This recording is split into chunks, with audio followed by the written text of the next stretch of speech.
I'm going to say something that will make a lot of people uncomfortable, and that's usually a good sign. If you think you need millions of dollars to escape the paycheck trap, you've already lost the game. Not because you're lazy, not because you're unlucky, but because your entire perspective is upside down. Everyone hears $40,000 and immediately scoffs. 40,000? That's nothing. That's not freedom. That's not yachts, private jets, or sipping something expensive on a beach you can't pronounce. And you're right if that's what you think freedom looks like. But that's not what I'm talking about. That fantasy is exactly what keeps people stuck. It's very convenient, by the way, for the system that pays you every 2 weeks and hopes you never ask better questions. Most people believe escape requires a 6-figure salary.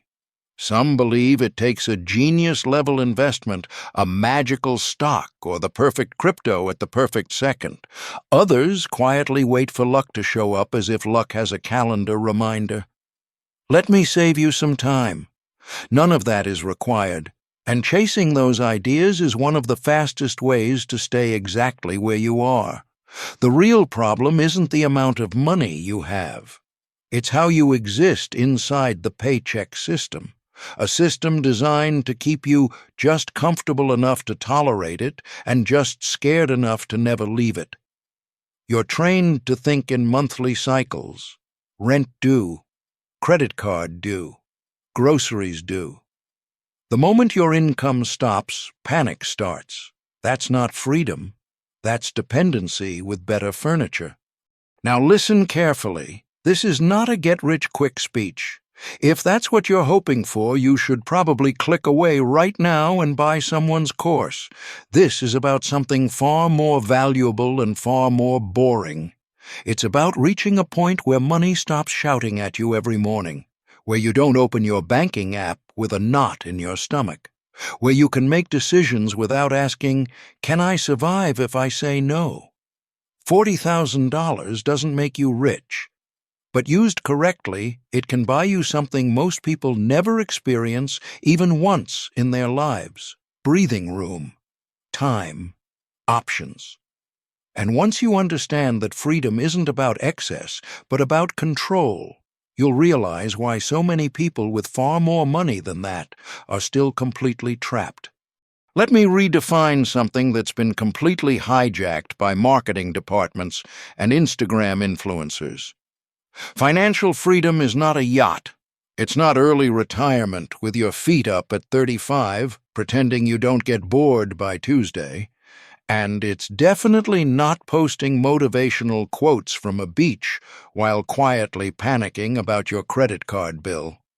That version of freedom is theater. It looks great. It sells ads. And it has absolutely nothing to do with reality. Real financial freedom is much quieter. It doesn't announce itself. No one applauds when you get there. In fact, most people won't even notice, and that's the point. Freedom is opening your banking app without your heart rate changing. Freedom is walking into a grocery store and buying what you need without doing mental gymnastics at the checkout line. Freedom is not refreshing your email at midnight because you're terrified of a message from your boss. It's the ability to say no, no to bad jobs, no to humiliating negotiations, no to staying in situations that slowly drain the life out of you just because the paycheck shows up on time. Most people think freedom means having more income, more stuff, more status. In reality, freedom usually comes from needing less debt, less obligation, less pressure. When your life is built on fragile monthly commitments, money controls you. When your basic survival isn't constantly at risk, money becomes just a tool. Useful, important, but no longer terrifying. Here's the idea most people miss. True financial freedom is becoming invisible to money's pressure. Bills don't bark at you. Emergencies don't send you into free fall. You're not immune to problems, but you're insulated from panic. And that insulation is priceless. I've met plenty of people with impressive incomes who are absolutely terrified every single day, and I've met others with far less who sleep like babies. The difference wasn't intelligence. It wasn't luck. It was structure. Freedom doesn't shout. It whispers. And once you hear it, you'll realize how many people confuse noise for success and fear for ambition. Most people ask the wrong question. They sit down, stare at their bank balance, and ask, "What do I need to do to get rich?" That question sounds ambitious, but it's actually lazy. It assumes there's a clever trick, a secret door, a winning move that only smart people know. And if you haven't found it yet, you assume you're missing some hidden information. You're not. You're missing discipline. Here's the better question, and it's far more uncomfortable. What guarantees that I will never be financially free? Not might slow me down. Not could hurt me. What absolutely mathematically, psychologically guarantees failure? Because once you answer that honestly, you don't need genius. You just need restraint. This way of thinking is called inversion. I didn't invent it. Smart people have used it forever because it works. Instead of obsessing over success, you study failure. You look at the wreckage. You ask why people who earn good money still end up trapped, stressed, and broke. And then you do something radical. You stop doing the things that destroy them. Here's the funny part. When you remove the behaviors that guarantee failure, success becomes boringly probable. Not exciting, not fast, probable. You don't need to be smarter than everyone else. You just need to avoid being consistently stupid. That alone puts you ahead of most people. And yes, I know that sounds insulting. It's meant to be. Because most financial disasters aren't caused by bad luck. They're caused by repeatable behaviors people defend passionately while they're destroying themselves. People love complexity because complexity feels like progress. Simple rules feel insulting. Spend less than you earn sounds too obvious, so people ignore it. Avoid bad debt sounds restrictive, so they negotiate with themselves. They want a clever answer that lets them keep their habits. Inversion doesn't allow that. It strips away excuses. In a moment, I'm going to walk you through the financial graveyard. The places where freedom goes to die. Credit cards, lifestyle creep, fast money fantasies, psychological traps that look harmless until they compound. This isn't about motivation, it's about avoidance. Because the fastest way to win this game isn't learning how to fly. It's learning exactly where not to step so you don't fall into the same holes everyone else keeps pretending aren't there. Let me tell you something that irritates people who like to think they're smart. Intelligence does not protect you from financial mistakes. In many cases, it does the opposite. I've watched brilliant people torch their finances with confidence while quieter, less flashy individuals quietly build stability year after year. The difference isn't knowledge, it's psychology. And psychology doesn't care how many books you've read. The first trap is denial. Denial is incredibly powerful because it feels harmless. You don't scream or panic, you simply avoid. You don't check the balance. You don't total the debt. You don't look too closely at the subscription charges quietly bleeding you every month. You tell yourself you'll deal with it later. Later becomes months. Months become years. And one day you're shocked by a number that's been growing patiently while you weren't looking. The brain hates pain and reality hurts, so it negotiates. It whispers, "It's not that bad." Until it is. Then there's envy. Envy is one of the most expensive emotions on earth. People don't buy things because they need them. They buy them because someone else has them. A nicer car, a bigger house, a vacation that looks impressive for exactly 12 seconds on social media. Envy convinces you that keeping up is ambition. It isn't. It's self-sabotage with good lighting. And the cruel joke is that even if you catch up, the finish line moves. There's always someone ahead, and envy never gets satisfied. It only gets hungrier. Overconfidence is where smart people really get into trouble. You look around and think, most people fail, but I won't. I understand this. I'll know when to get out. That belief is intoxicating. It makes you feel special, smarter than average, immune. And that's exactly when you take risks you shouldn't. Timing markets, picking stocks you don't understand, using leverage because you're sure this time is different. History is full of intelligent people who believed they were the exception. History is also full of their regrets. Loss aversion finishes the job. Humans hate losing far more than they enjoy winning. So, when an investment goes bad, you don't sell. Selling would mean admitting you were wrong. Holding on preserves hope. Hope feels good. Hope feels patient. But hope doesn't fix math. The same thing happens with bad jobs and bad financial habits. You stay because leaving feels like losing, even when staying is quietly draining you. Here's where it gets dangerous. These biases don't operate alone. They stack. Denial keeps you from looking. Envy pushes you to spend. Overconfidence convinces you you're in control. Loss aversion traps you when it starts to fall apart.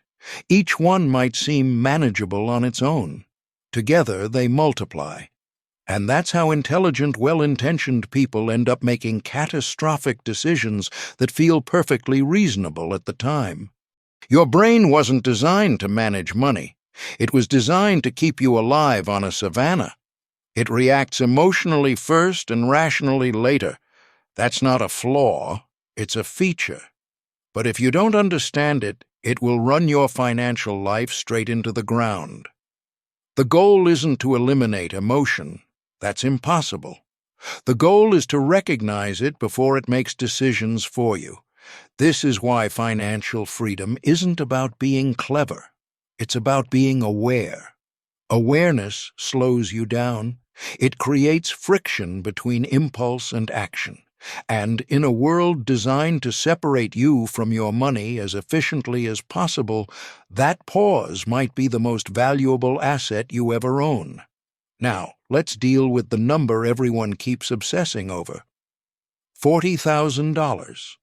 No, it's not a golden ticket. It doesn't buy freedom for life. It doesn't mean you quit tomorrow and sip cocktails on a beach.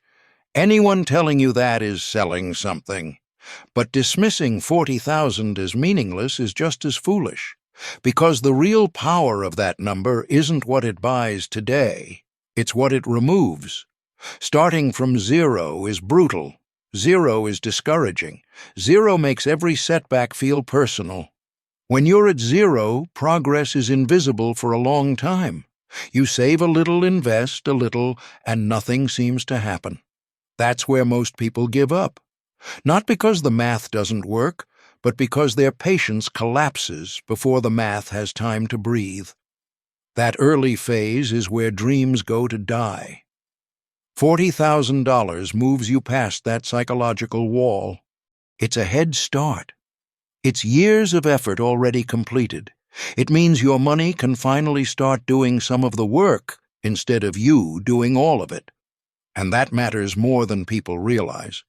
Because once money starts compounding, even modestly, momentum changes. The numbers stop feeling theoretical. You begin to see movement. And seeing movement changes behavior. Here's the part people underestimate. Time is more powerful than intelligence. A decent return applied consistently over decades beats brilliant decisions applied briefly. You don't need perfect timing. You don't need exotic strategies. You need duration. Compound interest is not exciting. It's not dramatic. It's quiet, repetitive, and deeply unfair to people who start late or quit early. And that's exactly why it works. Think of $40,000 as insulation. It doesn't eliminate risk, but it absorbs shock. A job loss doesn't turn into a crisis. An unexpected expense doesn't knock you flat. That buffer buys you calm, and calm leads to better decisions. Panic is expensive. Calm is profitable. People love arguing about strategies. Stocks versus real estate. Active versus passive. Timing versus holding. That debate misses the point. Strategy matters far less than staying in the game long enough for time to do its job. You can survive mediocre decisions if you're consistent. You cannot survive great ideas executed emotionally. $40,000 isn't freedom. It's the beginning of leverage in your favor. Not financial leverage, psychological leverage. It puts distance between you and desperation. And once desperation is gone, you stop making the kinds of decisions that keep people trapped forever. That's the math no spreadsheet ever shows you, and it's the reason this number matters far more than it looks like it should. Let me ruin one more fantasy while we're at it. The idea that financial success belongs to bold geniuses making heroic moves is nonsense. That story exists because it's entertaining. It looks great in movies. It sounds impressive at dinner parties, and it quietly destroys people who believe they're supposed to play that role. In real life, the winners rarely look brave. They look boring. I've met plenty of people who wanted to be the smartest person in the room.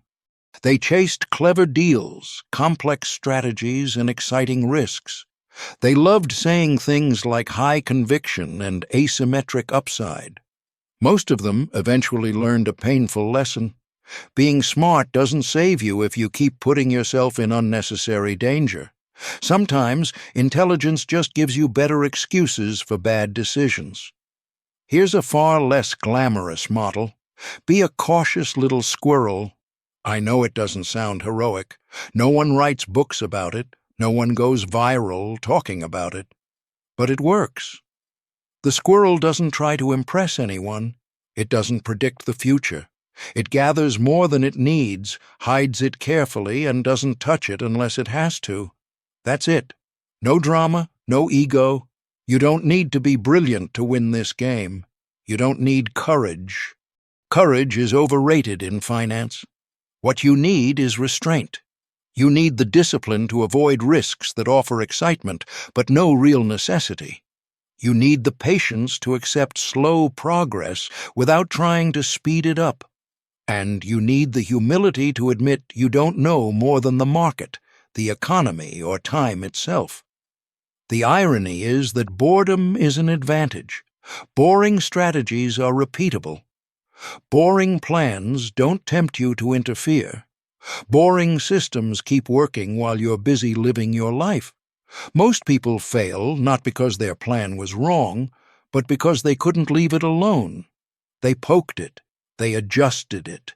They tried to improve it right before it had time to work. I've watched fortunes disappear because someone got impatient. One bad decision made out of frustration or confidence can erase years of careful progress. The cautious squirrel avoids that by design. It doesn't reach for shiny things. It doesn't gamble with what already works. It understands something most people refuse to accept. Staying wealthy is harder than getting wealthy. This philosophy isn't exciting. It won't make you feel special, and that's exactly why it's effective. While others are trying to look smart, you're quietly staying solvent. While others chase excitement, you're building stability. And over time, that unremarkable disciplined behavior compounds into something most people never achieve. Not fame, not bragging rights, control. And control is the real luxury everyone else is pretending to chase. Before we close this out, I want to talk about the part nobody likes to hear because it doesn't feel tactical or exciting. It's character. And character has a financial price tag whether you acknowledge it or not. Every piece of advice you've ever received about money comes with an incentive attached. Someone is always being paid. Sometimes it's obvious. Sometimes it's hidden behind a smile and a promise of free advice. If you learn nothing else, learn this before you follow anyone's guidance. Ask who benefits if you listen.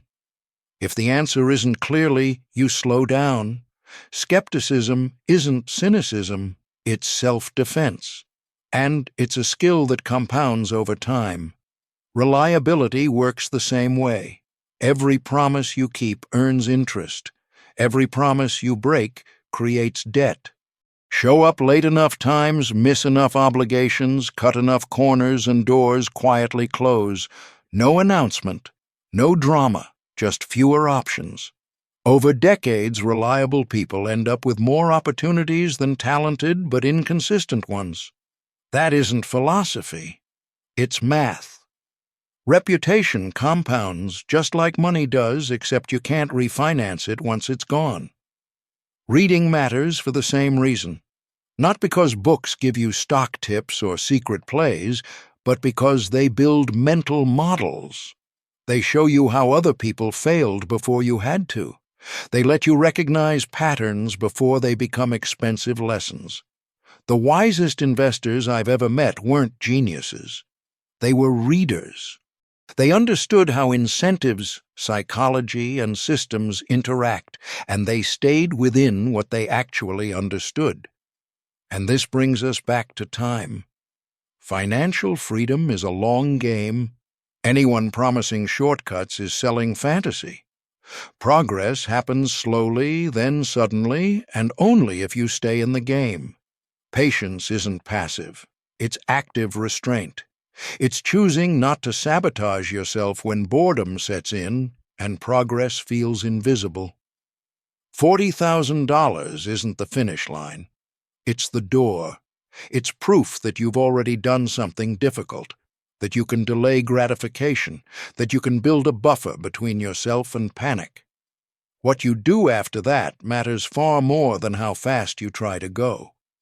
Most people don't fail because they lacked information. They fail because they lacked consistency. They couldn't tolerate slow, unglamorous progress.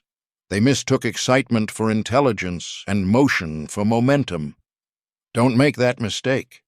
If you take anything from this, let it be this: wealth isn't built by dramatic moments. It's built by quiet decisions repeated for years. Control comes from patience. Freedom comes from structure. And once you understand that, you stop chasing noise and start building something that actually lasts.